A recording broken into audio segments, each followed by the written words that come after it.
What's up, Mosaic? We want to invite you to stand and worship with us. Let's sing this together.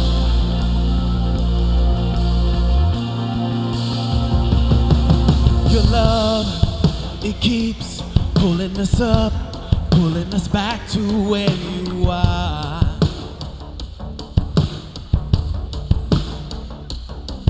And it's your love, your peace, your joy that fills our hearts. Let's sing it out. When you move, and when you move like rain, you fall right through us like a flood.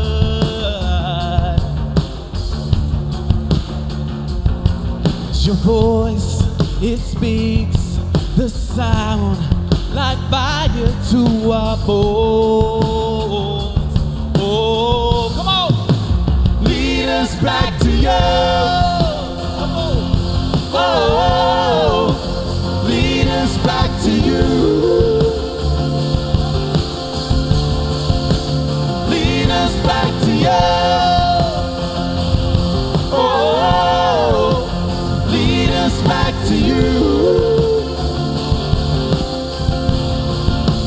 Out your grace invades our lives and binds us to your heart. Your power, it fuels our souls with strength to carry on. Oh, come on, lead us back to you. Lead us back to you.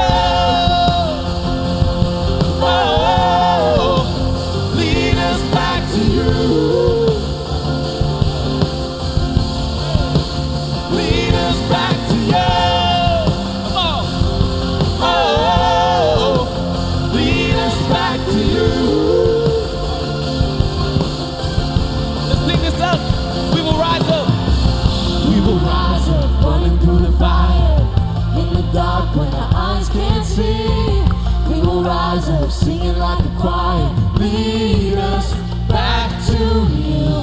We will rise up, running through the fire. In the dark when our eyes can't see, we will rise up, singing like a choir. Lead us back to you. Back to you.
Just worshiping with this beautiful community, with this tribe of people that we call Mosaic. It's such an honor and a privilege to stand on this stage and to lead you in worship. And what we get to do tonight is so special when we all come together and we sing as one. And this next song we're about to sing, it's called How Beautiful. And it is one of my favorite songs because it's so simply, so reverent. Just so grateful for how beautiful God is, how beautiful He's been to us, how beautiful the work is that He does in our lives. I just want to invite you with me in this place. Just raise your hands with me. We're going to sing together of how beautiful He is. Won't you just lift your voices with us? Oh, how beautiful. How beautiful. Oh, how beautiful. Oh, how beautiful. Sing it out tonight. Oh, how beautiful. How beautiful. Let's make this our prayer in this place. Oh, how beautiful. Yes, you are. Oh, how beautiful. Yes, you are. Oh, how beautiful. And we sing, How beautiful. Oh, how beautiful. Oh, how beautiful. Oh, how beautiful. How beautiful. Oh, how beautiful. Oh, how beautiful. Oh, how beautiful. How beautiful. Oh, how beautiful. Oh, how beautiful. Oh, how beautiful. How beautiful.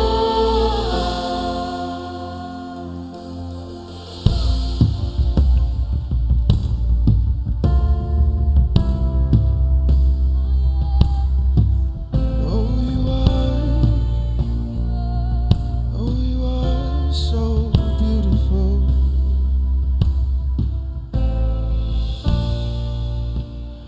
You are my reward. Come on, sing that.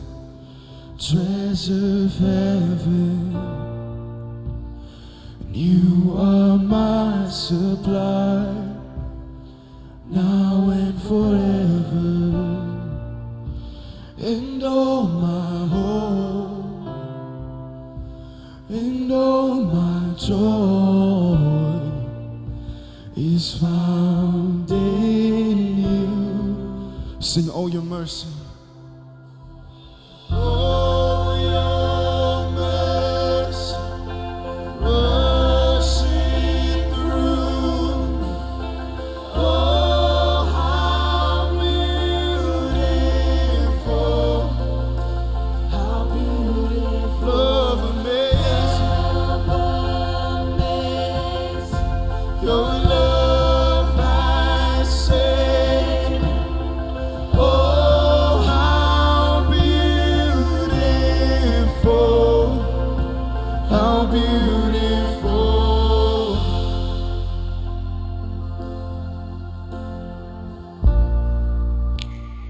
You are my reward. Love unfailing. Love unfailing. And I do not deserve, but still you call. Still you call me. And all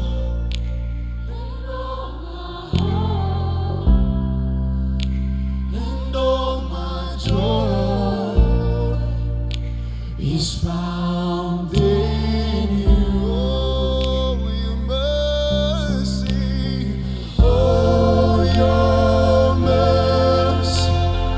Rushing through. Oh, how beautiful.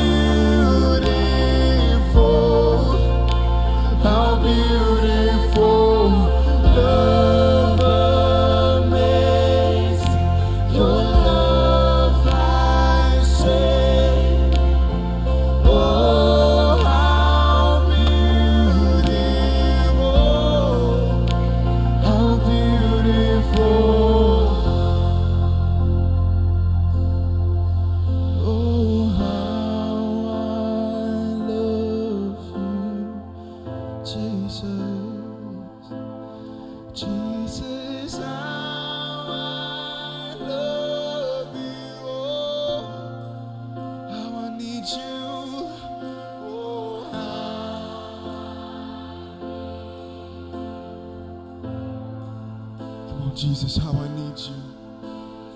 How I need you.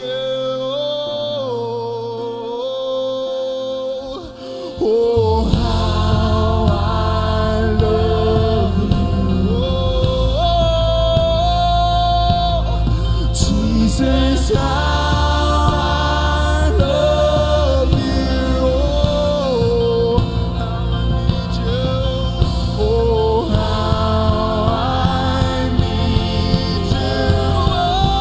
Oh, come on, let's sing this. I need you. Your mercy. Oh, your mercy rushing through. Oh, how beautiful, love amazing, your love has saved me. Oh, how beautiful, how beautiful.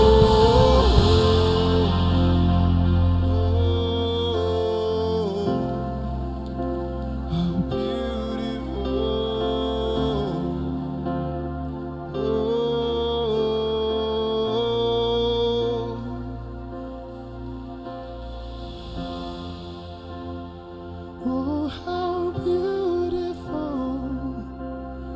Oh, how beautiful. Oh, how beautiful.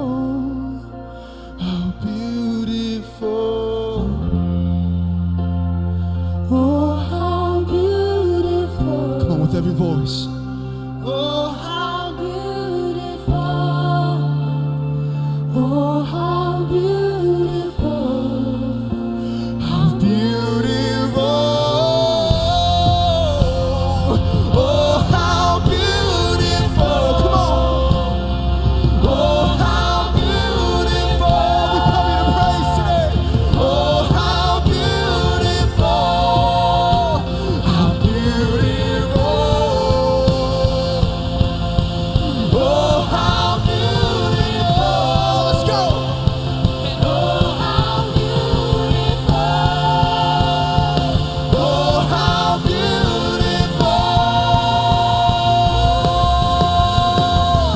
Oh, your mercy rushing through me. Oh, how beautiful. How beautiful, love amazing, your love has saved me. Oh, how beautiful, how beautiful. Wow! Yes! Come on, That's what I'm talking about. 7 p.m. I feel the energy. Ah, how beautiful, how beautiful, how beautiful. When you worship Jesus, he meets you where you want it, where you are. And I love that. Tonight, you guys sound so beautiful. Yeah. So beautiful, so great. Man, I'm saying beautiful a lot, I just realized, so. We're so glad that you're here. Welcome to Mosaic. If it's your first, your second, your third time here, can you raise your hand? We'd love to just see you, meet you. Look at, come on now. Give them a high five if you're around them. I see you. So many new people, that's amazing. Man, we're so glad you're here. Welcome home. Man, if nobody has told you yet, we want you to know that you belong here. That regardless if it's your first time or it's your 100th time, that this is home, this is a tribe, and this is there's nothing we'd rather do on a Sunday night in 125-degree weather, right? So as you take a seat, we just want to give you a chance to meet each other. Say hi to the person next to you. Introduce yourself. Give them a hug.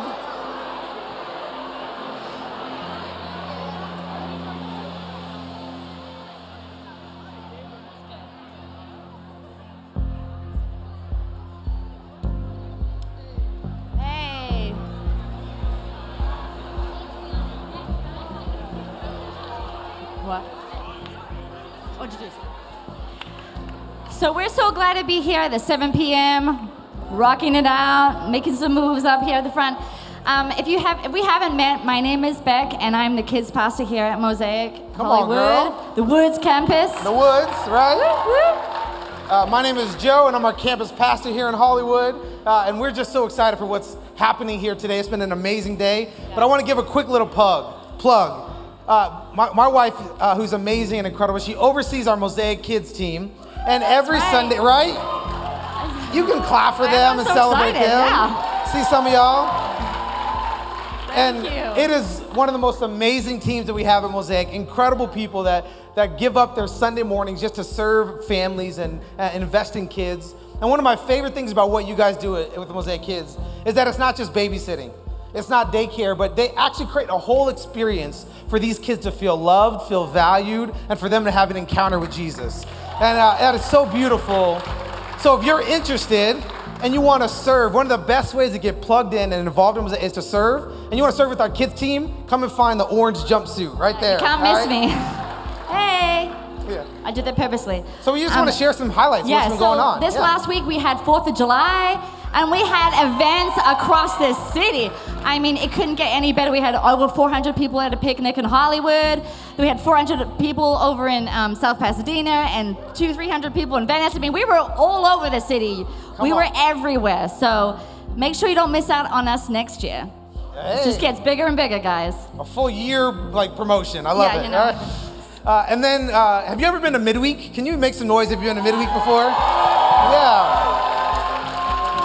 Man, midweek has been really incredible. We launched it in June, and it was really cool to watch the first week that we did it. We had a little less than 200 people that came. And then by the time we finished the last week, 4 weeks later, we had almost 400 people that were part of that. So to watch it just double and people inviting their friends, I met so many people at midweek. And so if you've never been, I want to encourage you to join us. It's a great space in the middle of the week, and especially if you know people that just can't make it on Sundays. If they work on the weekends and they want to go to church, midweek is a great space for them. So yeah, it's been really cool. We're excited to watch as that continues to kind of grow and launch. Yeah. Cool. So now we're going to go into our time of offering and our giving. And we are so privileged to have this person speak on this subject. Not only is she a generous, incredible person, but she speaks so much into my life, and she's changed my life. So I know she will change yours. So let's give it up to one of my bestest friends, Pastor McManus, Gus. Hey, what's up, Mosaic? How you guys feeling tonight? You excited to be here? Or you just turn to your neighbor and say, good evening. I know we have some of our crew here from South Pass. If you're from South Pass, can you give it up? Oh my gosh. If you're here from Venice, can you give it up? That means you have to give twice. We're going to get into our time of giving. So if you could just turn your phones or your Bibles to Romans 1:16 and 17. It says, for I am not ashamed of the gospel, because it is the power of God that brings salvation to everyone who believes, first to the Jew, then to the Gentile. For in the gospel, the righteousness of God is revealed, a righteousness that is by faith from first to last, just as it is written, the righteous will live by faith. And I love this conversation that we've been having as a church. We've been being called to live by faith as a community. We've been called to have this building, to own this building, to own other buildings across the city. We've been called by so many of our pastors to give to so many things, and I think it's amazing because they're people that live by faith. And yesterday, Tess and I were at Blue Bottle, and we went to pay for a coffee, and someone had already paid for it. And a lot of times, and so we just gave all the cash we had in our wallets to give to the next person. And a lot of times we come here and we think, this place just appeared out of nowhere. That these chairs appeared out of nowhere, that these lights appeared out of nowhere, that there are people playing instruments that appeared out of nowhere. And we forget there are people that have come before us.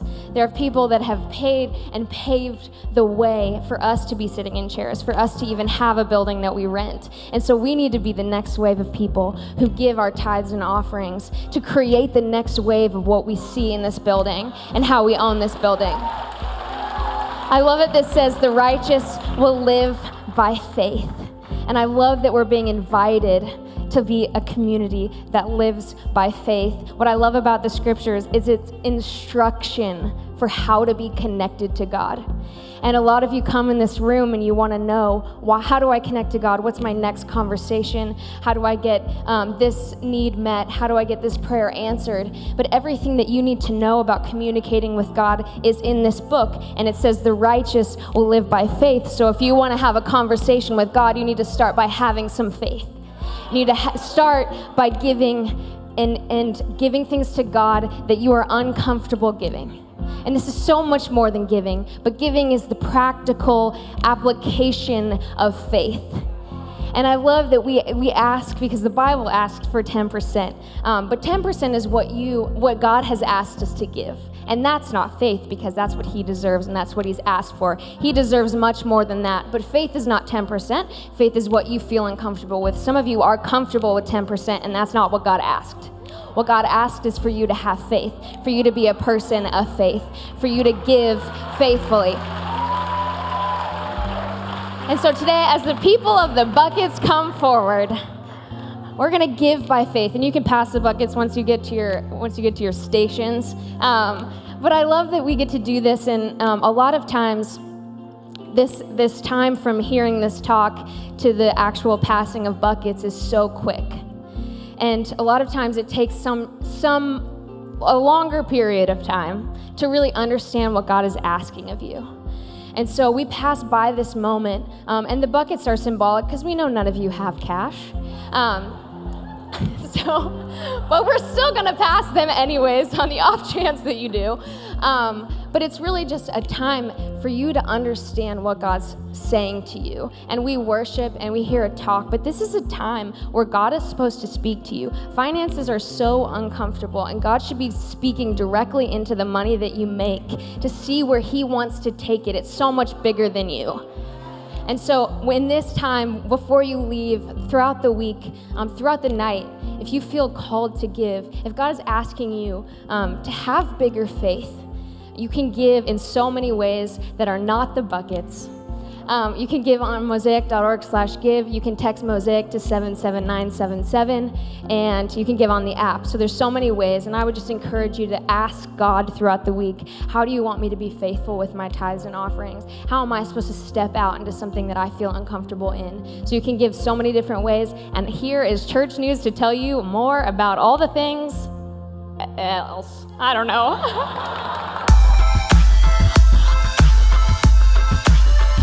What's up, Mosaic? Welcome to church. We always have so many amazing things happening here at Mosaic, and we want you to stay connected. You can download our app. You can also follow us on Instagram.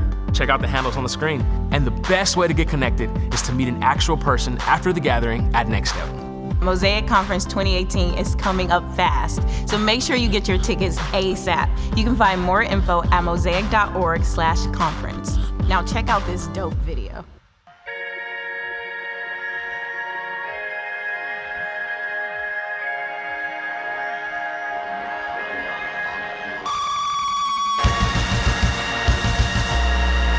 This is the fundamental problem in the church, is the church keeps looking backwards into the past instead of looking forward into the future.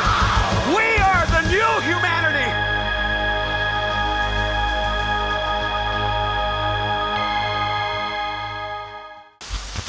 We love doing life together here at Mosaic, so the best way to connect with community is by serving on a team. To find your team, go and talk to someone in the Next Step area after the gathering. We would love to serve with you. We can't go a full week without church, so we have midweek. Come out for incredible worship, awesome word here at the Woods, 8 p.m. Wednesday nights. We'll see you there. What's up, Mosaic? Hey, I am so excited because this week, guess what? We're launching dinner parties across all campuses. What a dinner party is, it's a space where people open up their homes. We share a meal together, we share life together. So here's what you gotta do. Invite your friends, go to the app, and you'll find a dinner party nearest you. I cannot wait to see you there. Mosaic is moving into a new chapter as a church. We're taking more ground in our city by moving from renters to owners. This is our new season.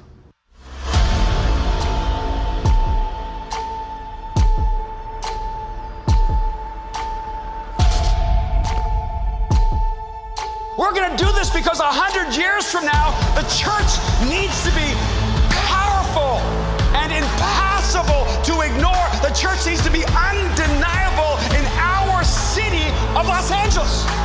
There are just too many people who come here so gifted, so talented, so fragile.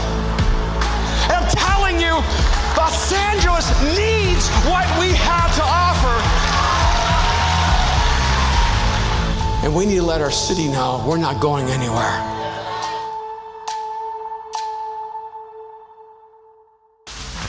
We love you, Mosaic. We have one more song. Let's stand and worship.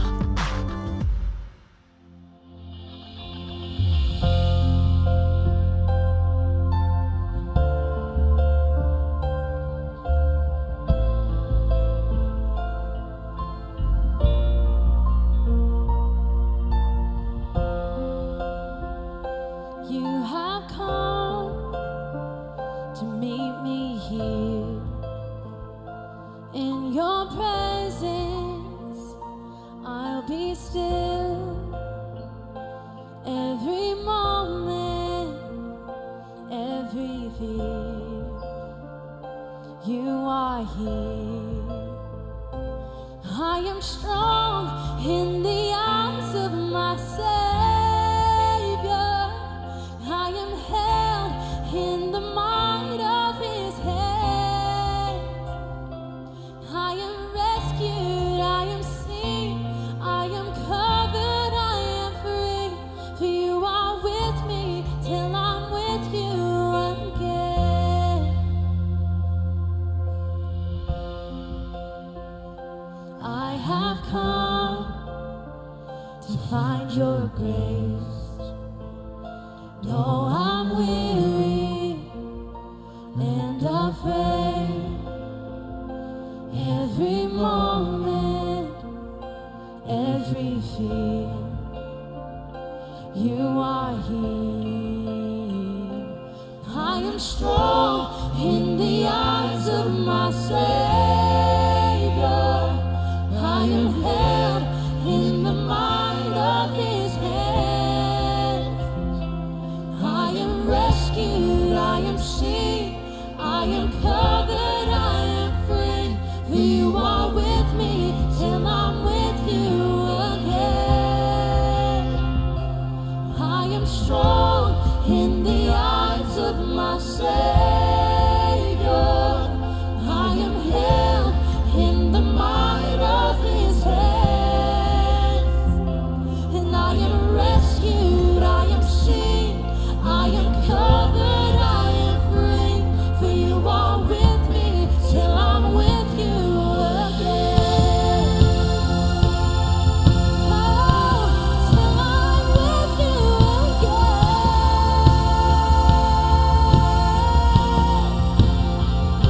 I am strong.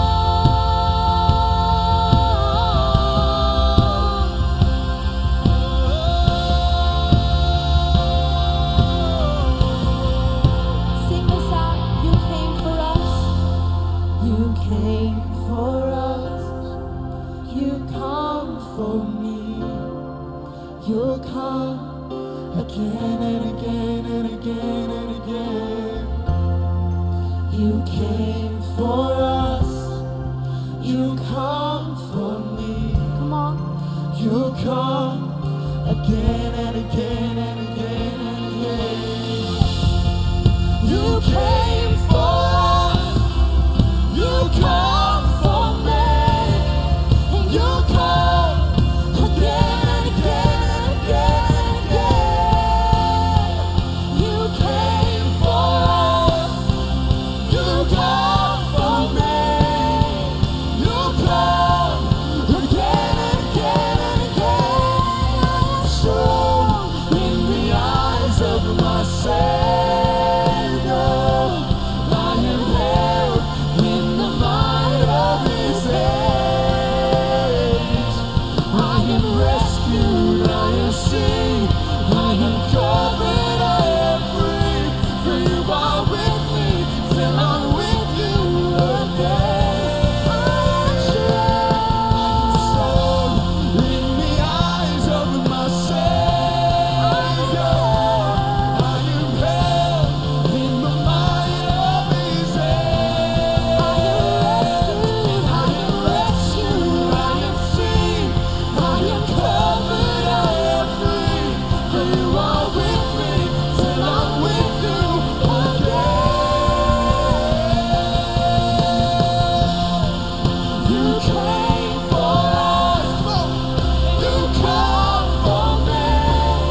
you guys doing tonight?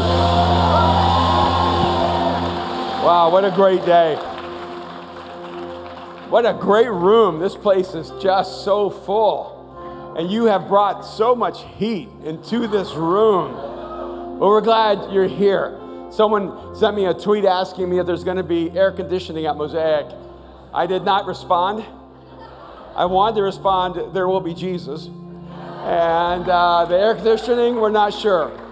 But what we do know is that God will be here. And if you're here for the very first time, we're so grateful you've come, that one of your friends lied to you and told you there'd be air conditioning here, and so you came with them to get out of the heat, but we're glad that you came here with us today. We're going to pray together. We're going to celebrate. Oh, but I got to tell you this before we pray, because this is like a special day. Today is the last day that our son Aaron is 29. Tomorrow is his birthday. We want to say happy birthday, Aaron McManus. And so when we come to the end of our gathering, I've asked them to just come up and close us out and just share just a brief word. I know a lot of you are in transitions in your life, and you're trying to figure out what your direction for your future is and what tomorrow may hold for you. And part of our hope and our prayer for you is that God would just give you the eyes to see all the possibilities right in front of you, all the opportunities waiting for you. There's a future and a hope waiting for you. You just have to step into it. Father, we thank you so much for this beautiful day. And God, I'm not crazy about the heat. I just want to tell you just up front that it's a little hot. And God, we just would love for you to send that back to Arizona and give us back the weather that you promised us. And so, God, I just thank you that even in the heat, you are here present with us. And that, God, you're just a reminder to us of how much you care about us, how much you love us. And I pray that each person here would know that they matter to you, that you see them, that they have infinite value. And God, I pray that even in these moments, you would go beyond whatever words I may speak to speak the words they need to hear. We thank you, Jesus, and we pray in your name. Amen. Can we just thank God for tonight? Come on. And then you can have a seat. So I noticed this week that there was a new report on which cities across America have the most people leaving. Now, we see people coming to LA all the time, and we're really aware of all the people who are coming, because they were constantly having conversations with people who not only moving from across the country, from around the world, to come to this city to pursue their dreams and their hopes. But one of the things that might catch you by surprise is that we're usually one of the cities that people are also leaving. And this year we came out on the survey as number 2. We're the number 2 city in the United States where people are leaving Los Angeles. And it's not so bad that they're leaving LA. I mean, it does help the traffic. But the problem is that as they're leaving LA, they may be leaving their dreams. They may be leaving their hopes. They may be leaving behind shattered and broken hopes and dreams of a life they were sure they're going to have. Because one of the things about this amazing city is that it draws the big dreamers from all over the world. People come with incredible intention and a sense of destiny. But the problem is when 10,000 people are sure they all have the exact same destiny, it's like a train wreck when they all crash together and only one of them survives it.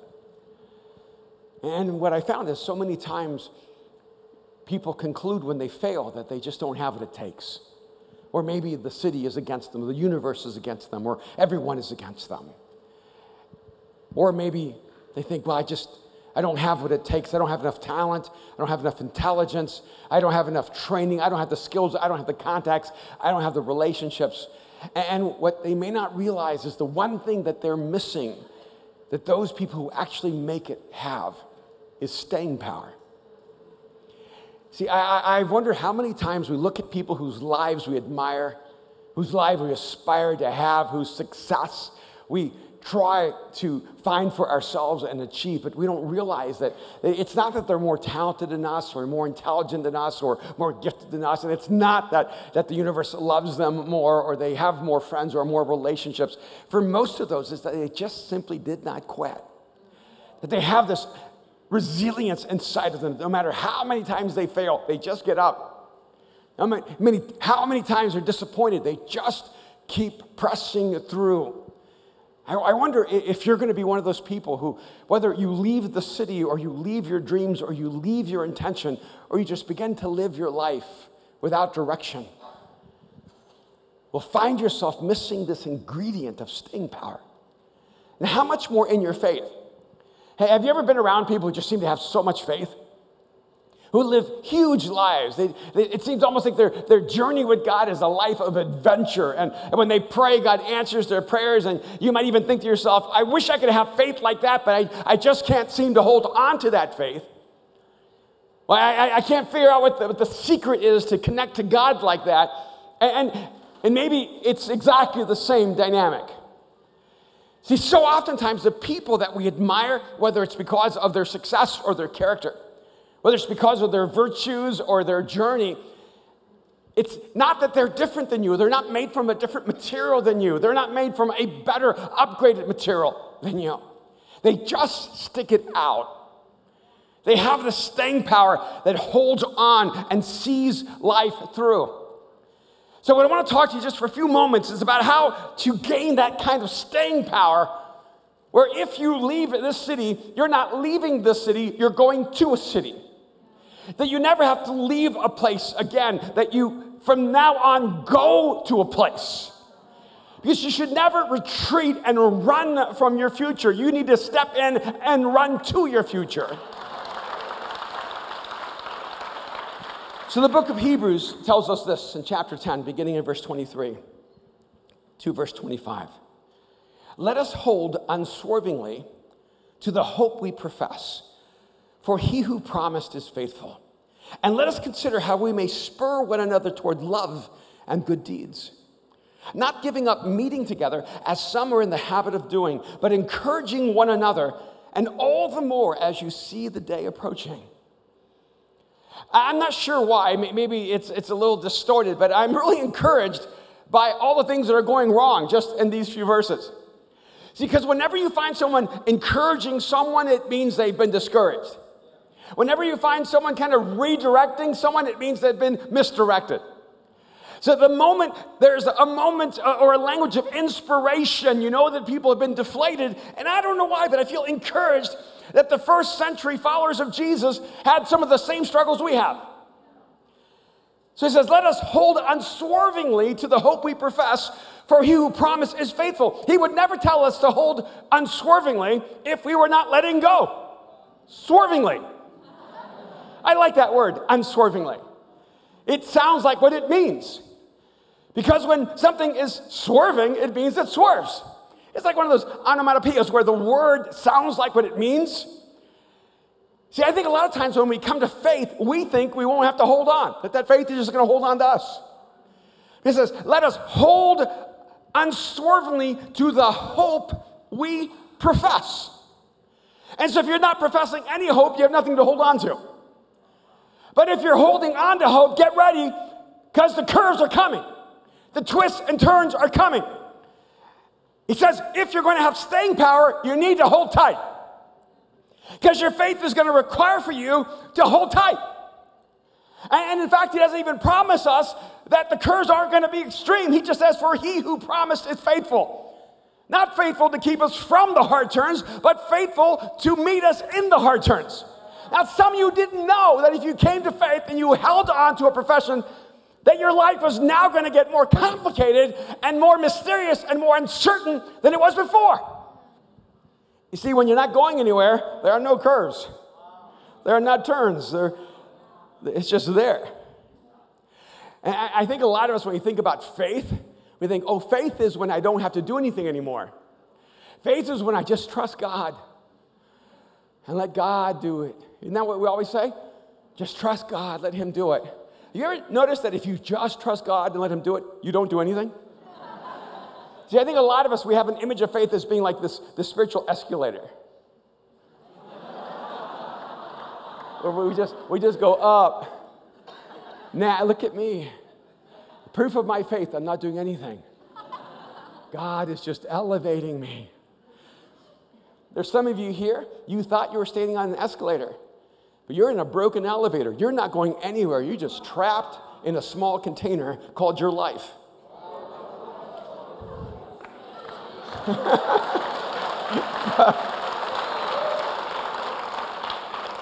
But when it says, but when you have a hope you profess. So I want to warn you, the moment you profess a hope in Jesus, your life is going to start swinging out of control. The moment you profess a hope in the God who created you, the moment you profess that there's a future you were created to live, the moment you profess that you have intention and purpose, that your life has meaning, the moment you profess a hope, get ready because the roller coaster is coming. And if you're not holding on tight, you're going to get thrown off.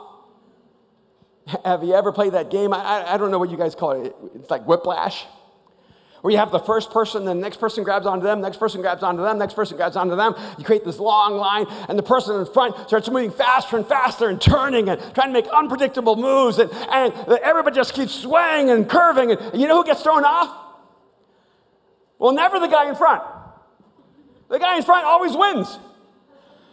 How do you get thrown off when you're the one creating the curves? So you think a lot of us, you want a life of adventure as long as you're creating the curves. You want a life of risk as long as you're deciding the turns. But I've never seen anybody play that game and the guy in the front goes, hard right, ah! I didn't know I was going that way. It's the person who's all the way in the back that gets thrown away. The further in the back you are, the more whiplash you experience. That's why it's so important when you begin to hold on to a faith to realize your staying power comes when you get close to the front and you hold on tight. Me and my brother, we had a friend named Delbert. In fact, when my wife and I, Kim, when we were married in the mountains of North Carolina, there had never been a black human being in their church because it was a white Southern church. In fact, when they met me, people came over because they heard there was someone with brown eyes. And they said, look at those eyes. They all had blue eyes. And when we brought Delbert, it was the first time a person of African descent had ever been on that property. But Delbert was kind of a curious, he's really fragile. You know, he was a musician. And that's all I'm saying. And a world-class pianist. And he was my brother's roommate when they're getting their master's degree. My brother called me one day and goes, you won't believe what's going on. I go, what? I've got a roommate named Delbert. That should tell you something. And one night, my brother was asleep and it was pouring. And there was lightning and thunder. And the thunder was so powerful, it was shaking the room. My brother said, I heard the thunder and then I heard something. And I looked and Delbert had taken his bed and pushed his bed across the room next to my brother's bed. These are full-grown men. Strangers, they were not friends. There's no like bro code. This was a complete stranger. And my brother goes, what are you doing? He goes, Alex, I'm afraid. The thunder. He goes, I don't care if you're afraid. Move your bed back to the other side. And he pushed his bed back to the other side. And my brother tried to go back to sleep. And the thunder came again and just shook the room. And the bed went flying across the room. You cannot sleep next to me. He goes, please let me sleep next to you. My brother said, I slept the whole night with my legs pushing that bed out. But they became best friends. And we took Delbert to Disney World because we wanted to expand his world. Now, Delbert didn't like anything fast, like microwaves or stopwatches. Anything fast would terrify him. And so we took him to Disney World, and we were sort of limited in what we could do. We went to like Fantasyland. You can only do the carousel so many times as an adult man. And so we said, hey, look, we want to take you to this planetarium where you can observe the stars in the sky and galaxies. And he goes, oh, that sounds wonderful. And so we took him to this exhibit called Space Mountain. And the line was slow and long, and there were all these glass containers with images on the other side. And we're saying, see, it's like this. It's observation and learning. And it goes, oh, this is nice. And then there'd be a few that had like a rocket going by. And said, yeah, that's just all like imagining the future. And then you heard like, ah! And he goes, what's that? And he goes, oh, it's all simulation. It's so amazing. And he said, now, Delbert, when we get to the end of this section of the planetarium, we're going to be getting on these little carts. And they will take us right into the planetarium. We're going to observe the stars and the planets. That sounds wonderful, but it's not fast, right? It's not, David, it's awesome, but it's not fast. I don't do fast. And I can't remember if we put him on the very front or the very back by himself.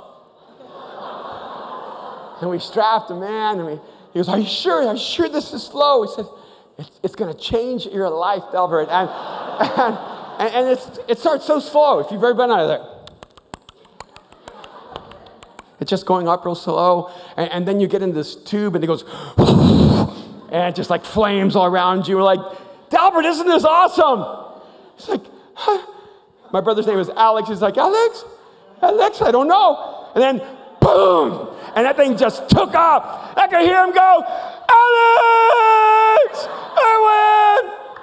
He's screaming, ah, the whole time. And it was life-changing. It was a moment where he learned to hold tight. It was important for his faith journey because, see, we're just doing this for him because we loved him, we cared about him. Because, see, I think a lot of you think that your faith life is a stationary experience. And you're shocked when the curves come, when the turns come, and when the drops come. And some of you believed and then something happened to you and you lost your faith. Some of you trusted God and then your world turned upside down and you stopped trusting God. Some of you thought you were on a cute little ride and then everything dropped and you lost your heart. And you blamed God because you thought you didn't need to hold on tight. So let me tell you, you need to hold tight because faith is full of risk and it takes courage. You know, I made a mistake with Mariah when she was a little girl. Were you 8, 10, younger? I don't want to believe you're younger. She was very tall for a child. In fact, as tall as Mariah is right now, you were in what? 3rd grade. Mariah was that tall in 3rd grade. She was the center on her basketball team. And she would say to me, Daddy, I don't want to step on the little children. She was like a giant, but she never grew another inch after that. It's like, this is where she stayed. So I was able to take her to a ride, and she was afraid of roller coasters, afraid of fast, psychologically. She didn't know she was afraid. She just thought she was afraid. And I wanted to show her she wasn't afraid. So I took her to this ride called like the log flume or something like that. And I said, sweetie, we're going to get these little boats, you and me. You're just going to sit on my lap. We're going to ride this little boat. It's going to be beautiful. And she goes, Daddy, I don't want to do anything fast. I want to do roller coasters. I don't want anything fast. And I said, this is a boat ride. So we got on the boat ride. And this is one of those boat rides that's slow, like almost the whole way. Just bumps. And I go, see, Mariah, it's nothing, right? It's so nice. She goes, this is nice, Daddy. Is this the way it's going to be the whole way? I think that it had a height limit. And I had to kind of like lift her up to get her over the height limit and to get her through. And I'm holding on to her. And it was all fine till you just kind of go up real slowly. And I don't know why, but they designed it, there's only one drop. It's the last one. It just goes, Chew! And we got to the very end. And I said, hold on, sweetie. I could feel her tensing. Hold on. And then it just dips. And she didn't scream. She went, ow! And then she went silent. She went numb. She paralyzed. Her whole body went stiff and just... And I thought she had died. I thought she was the only 10-year-old that died from cardiac arrest. And I could barely get her out. She was stiff as a board, and she was terrified of all rides and roller coasters for maybe the next 10 years of her life. See, now, I'm so sorry. I apologize. I shouldn't have done that like that. But there's some of you thought faith allowed you to stay weaker. It required less courage. That it would demand less of you, and you didn't know that faith demanded more. But I want you to know, people always say, well, religion is for the weak. Let me tell you, if it's for the weak, it doesn't leave you weak. Because it teaches you how to hold tight and find the strength you need. And then he says, and let us consider how we may spur one another toward love and good deeds. Staying power comes when you hold tight, but it also comes when you lean in. I think it's so significant. He says, look, this is what we need to do. We need to consider how we may spur one another toward love and good deeds. You need to find a way to always be encouraging other people to live a life of love and service, love and good deeds. But have you ever had anybody try to encourage you to love and serve who was not loving and serving? Like, really? You're going to tell me to love and serve? Why don't you give it a try first and see how it goes? What I find is that you cannot encourage a person to love and serve if you're not loving and serving. In fact, the only way, when he says, let us consider how we may spur one another toward love and good deeds, the only way you can spur another person to love and serve is to love and serve. And when you begin to live a life where you love and serve, you actually inspire other people to love and serve. And if you love and serve, one of two things is going to happen. People are going to want to avoid you because they feel guilty because they don't want to love and serve. So when you're loving and serving, they see how they're not loving and serving, so they don't want to be around you anymore. But others, they will be inspired by your life, and when you love and serve, they're going to begin to love and serve. Have you ever noticed that when you're around people who love, you love more? When you're around people who serve, you serve more. I mean, I got to tell you, my wife, Kim, she always wants to love and serve. She just never runs out of energy to love and serve other people. Doesn't matter where in the world, she just always is finding a way to love and serve people. Sometimes they're like, can you just chill? Can you just like and observe? Because loving and serving is exhausting, isn't it? He says, let us consider how we may spur one another toward love and good deeds. Imagine if all of us here decide, I'm going to love and serve. I'm going to be defined by these two things, loving and serving people, and I'm going to inspire other people to love and serve. What would happen if we had this dynamic movement of loving and serving? It would change everything. It's amazing how rarely people are looking for a place where they can love and serve. They're almost always looking for a place where they can be loved and served. And I find it so oftentimes with people who are looking for churches. It's amazing to me. I go, well, why'd you leave your last church? Well, you know, we just weren't having our needs met there. And so you come to look for a place that will meet your needs, a place that will love you and serve you. You don't say it like that. You don't say, I need to know if you're going to love and serve me. That sounds exactly like it is. But you say, I'm looking where I can be discipled, where I can be invested in. Oh, you're looking for a place that will love you and serve you. We're going to love you and serve you. But here's the crazy thing about it. We're not just going to love you and serve you. We're going to challenge you to love and serve other people. And in fact, we know this as a reality. If you're not loving and serving other people, you will never experience being loved and served because your soul won't absorb it. Because love has to be given away. So if you keep getting love that you never love, you stop experiencing the dynamic of love. If you don't serve other people, but you're always being served, you actually become self-indulgent and you don't think it's an act of grace and generosity. You think it's what you deserve.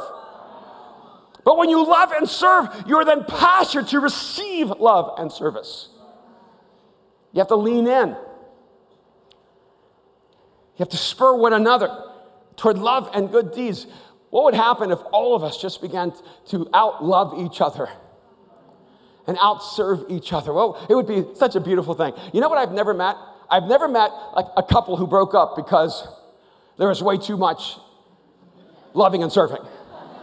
Like I never had like a girl go, I broke up with him because like he just loved me too much. And he was always trying to serve me. It was way too irritating. Like, stop being so clingy. He's not even clingy. He just wants to love me, he wants to meet my needs. Just cares about me. I mean, who does that? He has to have an agenda. He's always serving me. Doesn't he know that that's not politically correct anymore to serve me? We should be serving each other equally. So he needs to reduce it because I'm not going to serve him. You know, I've never seen a marriage come to an end because there was too much loving and serving. I've never seen an employer fire his employee because he was just too kind and worked too hard. It would be great, wouldn't it? They called you in, I got to let you go. You're just way too kind. You're nice to everyone. You don't know how to draw a line. You treat employees like they're humans. What's wrong with you? And this whole thing of showing up early, leaving late, and working harder than you need to, you're ruining the corporate culture. Everyone feels horrible because they don't work as hard as you. No one's going to fire you because you love too much and serve too much. In fact, when you love and serve, you become countercultural. You begin to move against the grain. What would happen to us as a community if this became our defining markers that we love and we serve without condition, without expectation. We just lean in. This week has been crazy. I was driving home in Aaron's car because he had my car. His car, they had taken off the doors and taken off the ceiling, and I'm driving home, and it's like an oven. And I'm looking at the thermometer on the car, and it said 118, then 119, then 120, then 121. And I'm sitting there thinking, he has my car with a roof and doors and air conditioning. And but I was happy to love and serve. And then we get home, and our air conditioning, our electricity, there's a generator that explodes, and we lose all of our electricity. So now it's 110, 115, and it's sweltering heat, and we have no air conditioning, and the wind outside is so hot that if you open the windows, it's getting hotter than it is inside. And everything in the refrigerator is starting to spoil because of the heat, and you can smell it throughout the house. And so many people are so helpful. When they go, oh, you don't have any air conditioning? Why don't you just get some fans?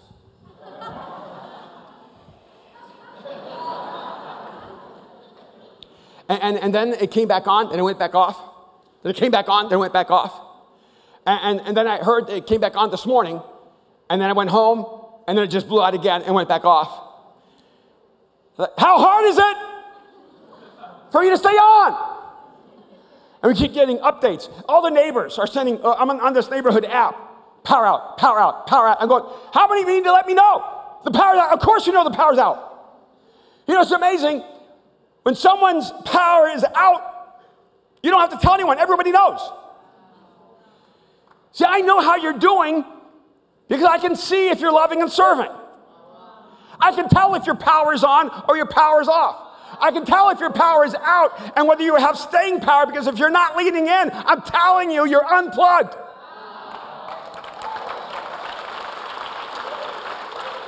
And then he says, not giving up meeting together, as some are in the habit of doing. Be encouraged, but encouraging one another, and all the more as you see the day approaching. I think this is amazing, that this first century community of faith, this first century church, was having problems with people not showing up on Sunday. Not giving up meeting together, as some are in the habit of doing. There are some people back in the day who were in the habit of only showing up on Sundays when they felt like it. Now, I know this is way beyond our capacity to relate to. Can you imagine some people just showing up on Sunday because, oh, this just feels like a good Sunday? So instead of being the church, they just went to church. See, because the people who just show up sometimes, they're just going to church. It's the people who are here all the time. They're the people who are doing church, being church, creating church, for all the people who just want to go to church. But I don't know why, I'm encouraged that these people, they were alive during the life of Jesus. And they had the habit of not showing up. Now, do you realize that the church meeting on Sunday is like a cultural phenomenon? Because in the days of Jesus, they had Saturday off. They took the Sabbath off, so they worked the other 6 days. Then they had the Sabbath off, Saturday. And then Jesus dies on the cross. He rises from the dead on Sunday. So that they were meeting every day. But on Sunday, they're all together and Jesus shows up after he's risen from the dead. And so Jesus shows up on Sunday. That's how Sunday's going to get going. Because when God's killed and he conquers death and then he shows up on Sunday, you're showing up the next Sunday. And on that Sunday when they were there, Thomas wasn't there. They already had someone who didn't show up on Sunday. And they all said to Thomas, you won't believe it, Jesus showed up. He said, why didn't he tell us? Some of you, if Jesus was going to show up on Sunday, would you show up? I want you to know, he has been here every Sunday you missed. So the next Sunday, Jesus shows up again. By that time, Thomas is there. So everybody's showing up on Sundays. And what's amazing is that these followers of Jesus decided we're not going to work on Sunday because Jesus showed up on Sunday. He rose from the dead on Sunday. Keeps coming back on Sunday. Every time we come together, We have this Jesus moment, so we're going to keep coming together on Sunday. So they stopped working on Sunday. By the way, that's how the weekend was created. Not the band, but the actual weekend. The reason we're off on Saturdays and Sundays is because the Jews had the Sabbath off and the followers of Jesus had Sunday off. So then they only worked Monday through Friday. That's why we get to live for the weekend.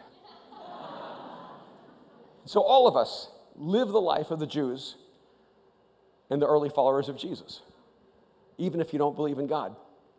Now, Muslims have Fridays off. That's their holy day. So if we could just get that added, we could have a 4-day work week. And then if we get atheists to make a holiday of Mondays, and we could just work Tuesdays through Thursdays and just, call that a week. But there's some of you, you can't figure out why you're not growing. See, staying power comes when you hold tight, because you need to realize that the return is in the turns. That's in the turns that you actually begin to experience the return of your faith. That's when the promises are revealed and made real. See, you need to lean in, because what you pour out is what you get poured in.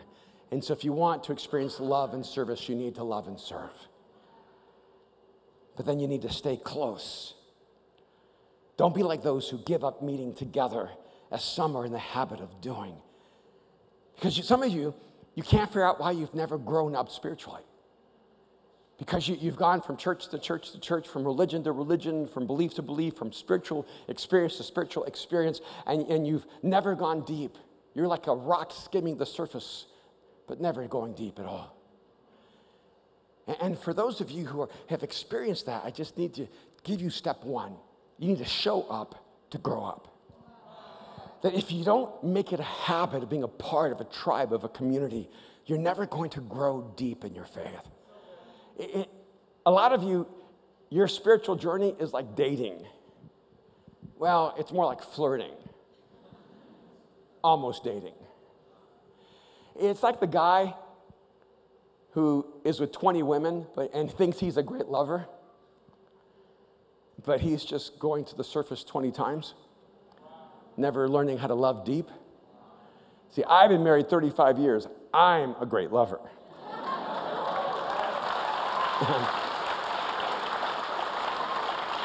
And if you don't learn how to go deep in relationships, you will never go deep in your faith.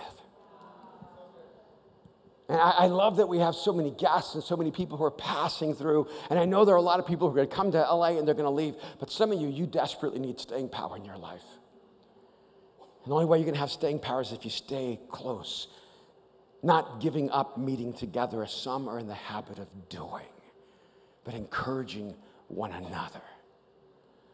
I talked to someone yesterday from Seattle. I said, he goes, I'm a Christian. I said, oh, that's great. He goes, yeah, but I don't go to church. Because there's a lot of Christians, but we don't go to church up in Seattle.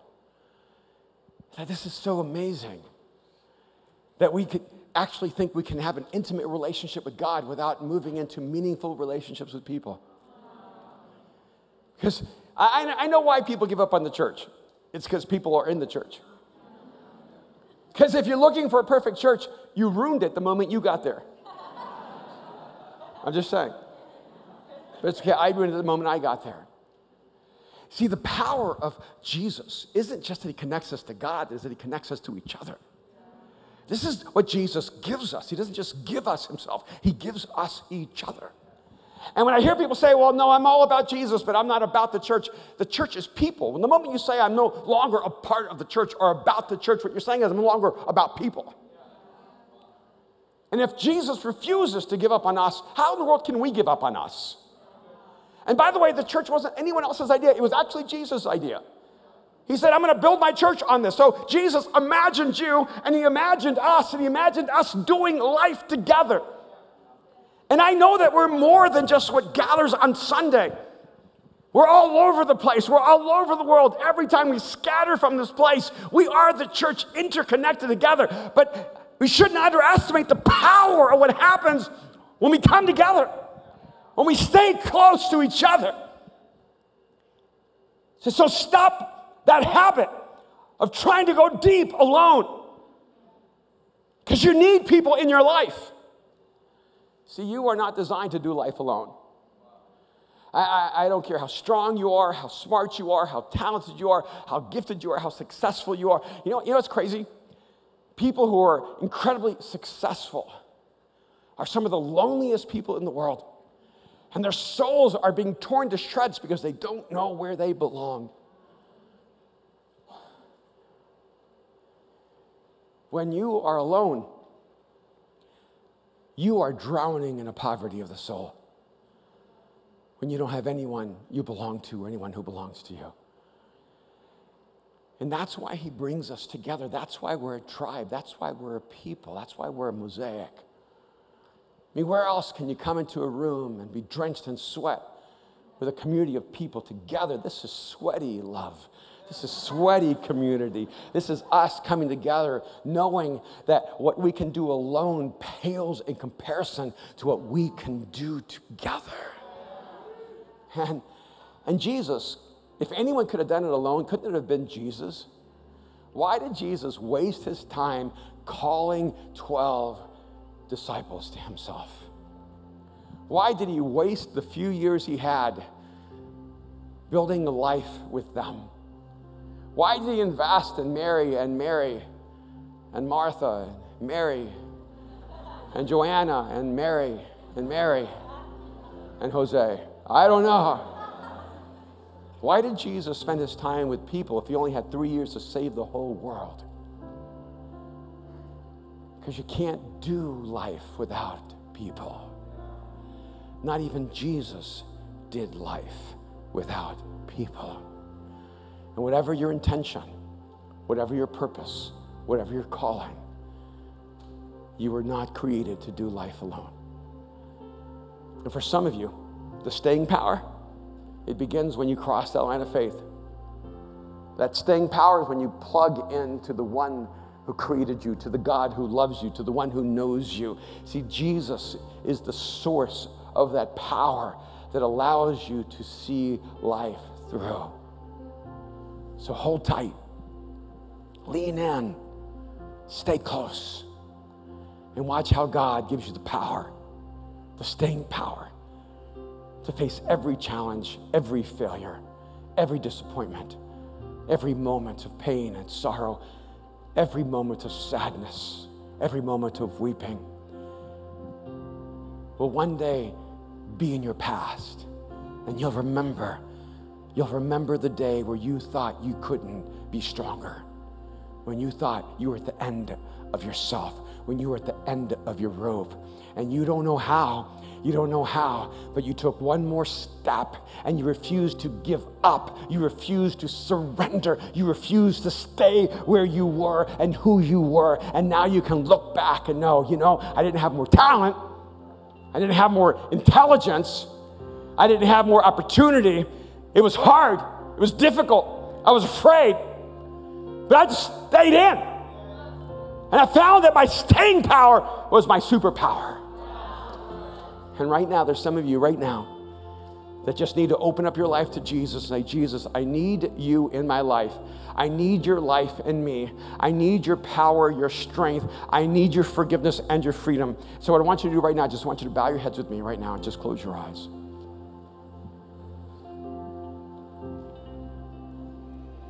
Life is going to be full of twists and turns, of ups and downs. Life is going to be filled with celebration and disappointment. Life was never meant to be done alone. So right now, I want to invite you to cross the line of faith and to trust your life to Jesus right now. To give your life to him. Jesus gave his life for you, but he's waiting for you to give your life to him. And the moment you give your life to him, he will put his life in you. So I want to lead you in a simple prayer right now. Just one sentence where you give your life to Jesus. One sentence where you cross the line of faith. One sentence where you invite God to change everything in your life and give you the staying power to see it through. Jesus, I give you my life. That's the prayer. Jesus, I give you my life. Right now, just whisper it to God. Wherever you are right now, this moment. Jesus, I give you my life right now. Jesus, I give you my life. I give you my life. If this is your prayer, if this is the moment you've crossed that line of faith, I want to pray for you right now, because this is the beginning of new things. This is the beginning of new life. This is the beginning of new dreams and new hopes. If you just prayed, Jesus, I give you my life, I want you to hold your hand up high, and I want to pray for you. If that's you right now, I just want you to hold your hand up high. I want to see you right now, this moment. Jesus, beautiful, I give you my life. Anyone else? Jesus, I give you my life. Beautiful, beautiful, wonderful, wonderful. Anyone else? Jesus, I give you my life. Wonderful. So many in the back. Jesus, I give you my life. Anyone else right now before I pray? Father, I thank you for those who in this moment have prayed this simple prayer, have crossed this line of faith, have opened their lives to you. I pray, Father, that you would just wrap them up in your love. Let them know they belong to you, that you will never leave them or abandon them. I pray that right now they would know this is the beginning of a new life, that you would place in them the staying power to see life through. We thank you, Father. We thank you for their new life. We pray in Jesus' name. Amen. Can we just thank God for all those who responded to him right now? Thank you. Thank you so much. So beautiful. So good. All right. We're going to have one more song. Let's all lean in right now. Let's allow God to speak deeply into our lives. Let's allow this worship just to open up our souls to receive what God is saying to us. And then as we close tonight, Aaron, would you come and just close us out in just a moment? All right, let's all stand together. Staying power. You'll come for me. You'll come again and again and again and again. Sing that out. You came for us. You came for us. You come for me. You'll come again and again and again and again. You came for us. You come for me. You come again and again and again and again. You came for us. You come for me. You come again and again and again and again. Strong in the eyes of my Savior, I am held in the might of His hands. I am rescued, I am seen, I am covered, I am free. For you are with me till I'm with you one day. I am strong in the eyes of my Savior. I am held in the might of His hand. I am rescued, I am seen, I am covered, I am free. For you are with me till I'm with you one day.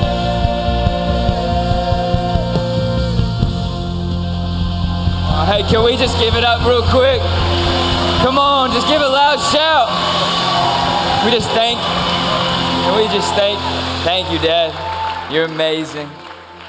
That talk, I think, is so powerful. We were in Venice. We have a little church in Venice. When it's 105 degrees, and we realized that God loved us more in Venice when it was only 88. So, that idea of staying power, I think, is so powerful, right? I think so many people come to LA for whatever dream it may be, whether acting, modeling,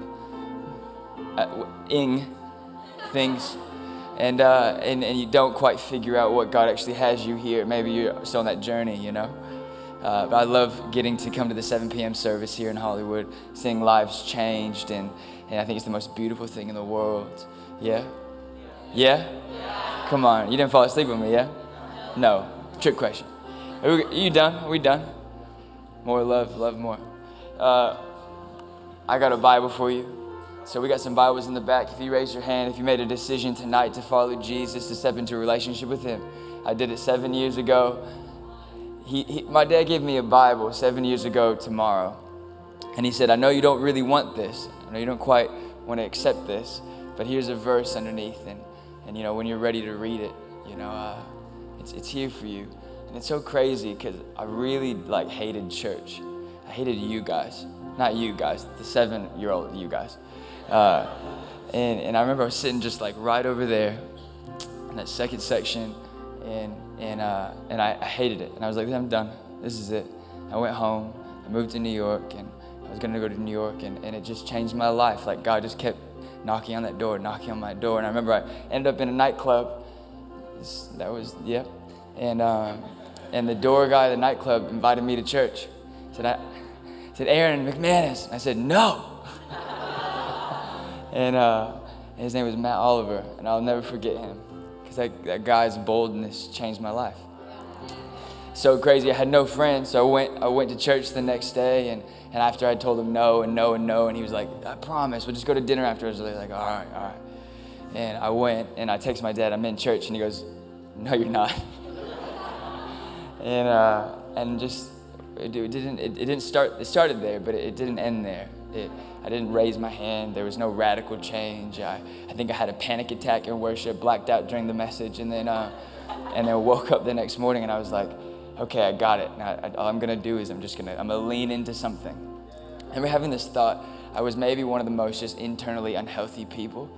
I wasn't the kindest person. I wasn't the most humble person, and I remember this thought. I was at this place in my life where I realized that maybe the thing that made me the most uncomfortable was exactly where I needed to be, because the thing that was making me uncomfortable was actually something that was good.